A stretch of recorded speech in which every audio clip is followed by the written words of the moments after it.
apresiasi juga kami sampaikan atas kehadiran dan kedisiplinan para ASN pasca libur Hari Raya Idul Adha.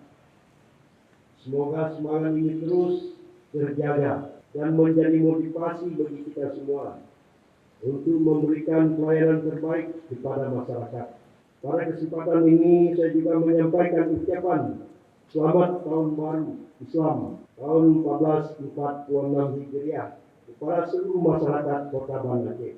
Mari kita doakan kontingen Kota Banda Aceh yang saat ini sedang berjuang membawa nama baik Banda Aceh pada ajang Pekan Olahraga Pelajar Daerah atau POKDA yang ke-17 di Aceh Timur.